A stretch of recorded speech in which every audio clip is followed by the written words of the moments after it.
Hey, Greg and John. Hello. Thanks for Hi there. joining Hello. us. You were great with the pronunciations. Did I do okay? John Schimke? Spot on. That's how you say it. That's how you say it. That's what I thought. It's a very funny name.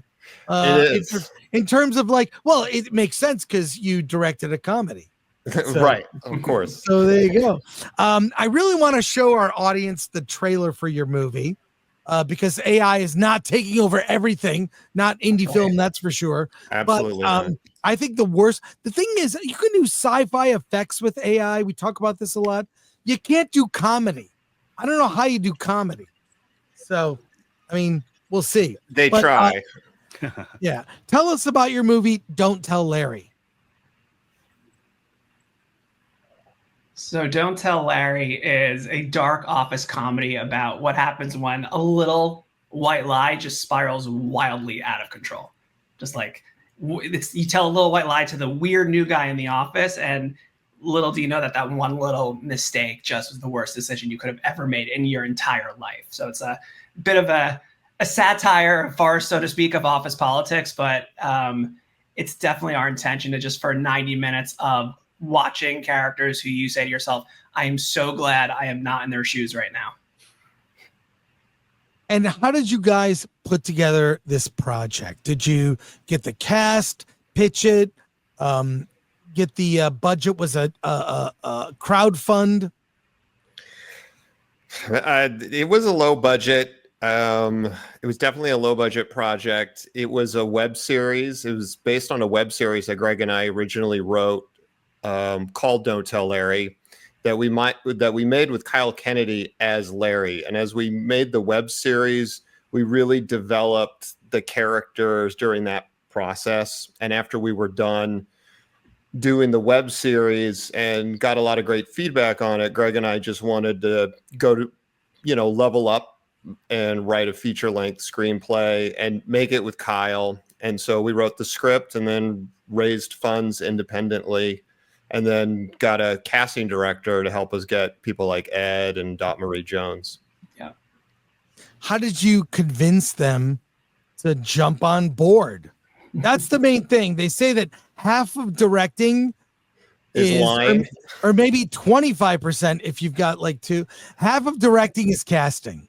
If you've got two directors, maybe 25% each. But yeah, how do you determine that? How do you sell them on jumping on board? We got really lucky in that our casting director, Ricky Masler, when she sent over the script to, Ed's agent and Dot's agent, they read the script and it was the script that spoke for itself. Ed contacted us after reading the script being like, I want to do this. And John and I are like pinching ourselves, wait. And then we're saying like, wait, like Ed Begley Jr., like, first of all, read what we had written, thought it was funny enough that he wanted to do it, and is now like calling us to say that he wants to do it. It was a very surreal moment. So we were very lucky in this case too, that they just responded to the script. The script's not for everyone, not every script's for everyone, but the fact that they resonated with it, and the fact that Ed was on our short list for people who wanted to play his role, and Dot was on the short list for people who wanted to play her role. It was really awesome for John and I to have him come on board. Yeah. How about we take a look at the trailer together, and then we will answer questions from our audience. Great. I've got the trailer queued up right here. Here we go. Am I a bad person? Sometimes. Thank you, but let me finish. If I don't invite the weird new guy to Bruce's surprise retirement party tonight. I want you two to get close, but not in an intimate way. I'll get as close as possible without being intimate. No. Okay. Why wasn't Larry at my party? Bruce Waters didn't want me invited to his own surprise party. Huh? This is all Bruce Waters' fault. Yep. Thank you both.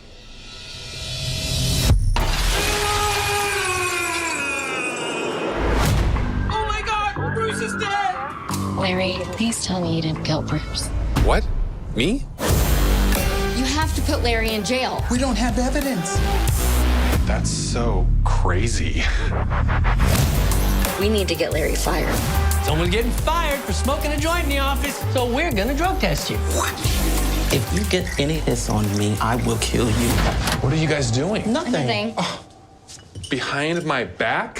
You're without me? Oh, no. Oh, my God. There you go. Is it just me, or does that smell a little like pee? No. No, it's you. Okay, just checking. No. Someone is messing with me. If someone tried to mess with one of you, my best friends, I'd kill that person.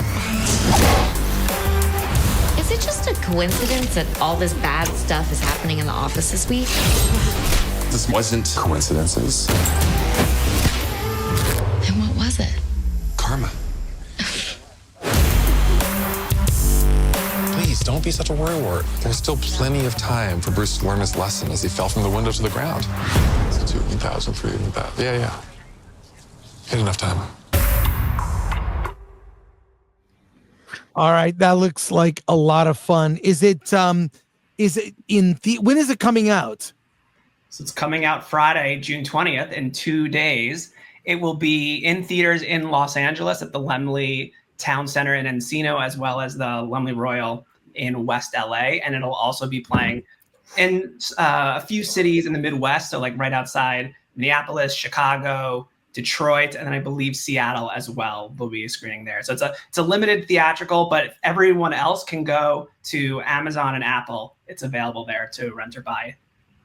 Nice. Yeah. I have questions from our audience right here. Alan, anything before we go to audience questions? Nope. Go right get those. Alan's the comedy expert. But he has no questions. I know, Alan. I had to pee. I'm sorry. It's well, When you gotta go, you gotta go. you gotta go. Yeah. Has a urination.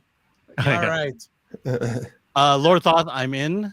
Yes, Lord. I love Thoth. that question. Yes. A gaslight comedy. It is, Patrick. It is. Yes, Patrick Lemire. Yeah, gaslight comedy. Let's see. Scooby-Doo meets Office Space. Kinda, yeah. We said we did do like a game night meets Office Space, or if Office Space was done by the Coen brothers, is some feedback we've gotten before. Like if real death was happening during The Office. How big was the crew? It was a small crew. At any given day, I think on set there was about 30 to 35. About. Where did you film? We filmed Dallas, in Dallas, Texas. Yeah, Dallas, and around the area. Craft services was okay. It was during COVID, so we couldn't really be near each other. We were all like sitting far apart. We were still socially distant, so we didn't have the camaraderie of enjoying our crewmates while we ate. We kind of just all ate and would like yell across the room to, let each other know what's going on. What was the red tape like in Dallas at that time? It wasn't horrible. Honestly, I think a lot of it is more on our end, just like adhering strictly to SAG guidelines. This was like early on or it was midway through the pandemic, but it was specifically the Omicron wave was like very high. It like coincided exactly when we were starting. And so we were testing every single day. Per the SAG guidelines. Yeah. Is there a popcorn bucket? I wish there was. There should be. We do have a gift. We do. Oh, you're cutting out there. He's breaking down. It's all good. I know, but we all want it. That's all. It's behind me right now. Yeah, you would read the comment for the people listening. Okay, David B. Cutting a comedy movie is the hardest movie to cut. Timing is everything. I would agree with David B. Greg and I spent 4 months cutting this movie, and I think too because comedy is also hard because it's also based on like your preference, because not everybody loves dark comedy. So a lot of it had to do with making sure things like it hit for Greg and I, and then we had test audiences, like people we trust, that we would test the scenes on them. But it was a challenge. I mean, there were times where we would show scenes to people and they're like, huh? And we would just retool it and until we got barrel laughs. But yeah, I agree. It's very difficult. I've in the past, I work a lot as an editor, so I've done a lot of drama films in the past, and those are easier because you're just focusing on emotion to cut. And then for comedy, you're still cutting for emotion, but sometimes things have to be like quicker, but you can't go too fast or else people don't catch things. So it's hard. I mean, I love doing comedy. But you know, doing another one, it's like, oh man, I gotta roll up my sleeves to get ready to do another one, you know? Yeah. Warrior Justice for 2. This is my first stream, Mr. Allen and Mr. Al Gore. Thank you. Thank you, Warrior of Justice. Let's see. Hey, Dallas. Ejecta Curtain. Hey, Dallas represent. Dallas is like coming up. Yeah. A lot of people are shooting there. Oh, yeah. Patrick Lemire, did you have any permitting issues? Was it? No. So will you be making your next film here in LA? That's a great benefit. I want to. Greg, we can't hear you. Oh. You just need a lot of money. Any better? Is this any better? Lord Thoth, how do you Hello? cast your actors? That No, you're on a delay, it looks like. You're out of sync. Yeah. Hey, maybe turn your camera off and on. I don't know. It's all good.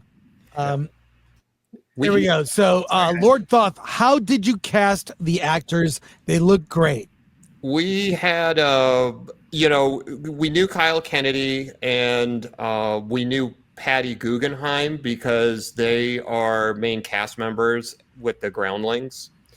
And so when we were trying to find our Patty, Kyle, we went through the casting process and our casting director, Ricky Maslar, helped us out a lot. But Kyle kept saying like, hey, look at Patty. She's funny. Look at Patty. She's funny. So eventually when we looked at her, we were like, oh my God, this is a no-brainer. We have to do this movie with Patty. And, she was a lot of fun to work with and she absolutely nailed the character in the movie. And, I don't think we would have had a movie without her. Cool. Well, thank you so much. Greg Porper, John Schimke, your parents named you to be in comedy.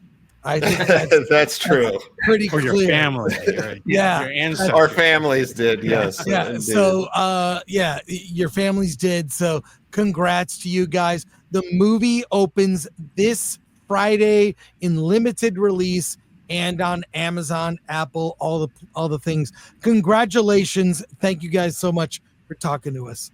Thanks for having us. Thanks so much for having us. All right. Take care.